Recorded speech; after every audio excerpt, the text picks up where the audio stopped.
তো দেখো এটা নবদ্বীপ মায়াপুর থেকে ইস্কন মন্দির থেকে এসছে এনারা। এই যে কৃষ্ণের জয় হরি বল, রাধেশ্যাম, নিতাই গৌরাঙ্গ জয়।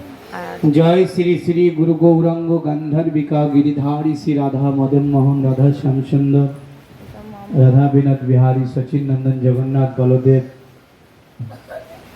সুভদ্রা ভক্তরক্ষক ভগবান নৃসিংহদেব সচিন নন্দন এই তো জগন্নাথ বলদেব সুভদ্রা জিউ বিজয় সবাই ওম বিষ্ণুপাদ পরিব্রাজ আচার্য ত্রিদণ্ডী স্বামী ভক্তি প্রসাদ। তো এই যে মহারাজ এসছে, এই যে মহারাজকে সবাই দেখো, ইনি ইস্কন মন্দির থেকে এসছে, নবদ্বীপ মায়াপুর ইস্কন মন্দিরের গুরুদেব, তাকে দেখিয়ে দিলাম। তো এখন ভগবদ গীতা পাঠ শুরু হচ্ছে, তো সবাই সাথে দেখো আর ভগবদ গীতা পাঠ শোনো।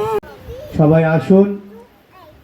শুধু যিনি মারা গেছে তার আত্মশোধন হবে না, যিনি জগৎ থেকে চলে গেছে তার উদ্দেশ্যেও আসেনি, আমাদের জন্য এসছে। আমরা বদ্ধ জীব, এই জীবকে কিভাবে আমরা যাতে গুরু বৈষ্ণবের চরণে সেবায় লাগতে পারি সে সমস্ত কথা বলবে, আপনারা সকলে শ্রবণ করবেন।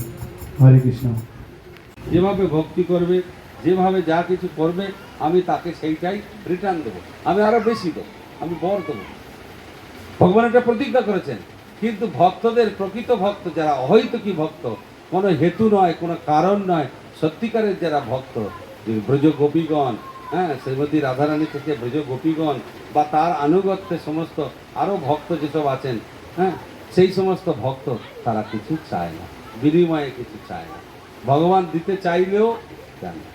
প্রহ্লাদ মহারাজ ছোট্ট বালক, হিরণ্যকশিপু দুর্দমনীয়, তিনি এখন যে রাস্তা করেছে 300 কিলোমিটার চলে যেতে হয়।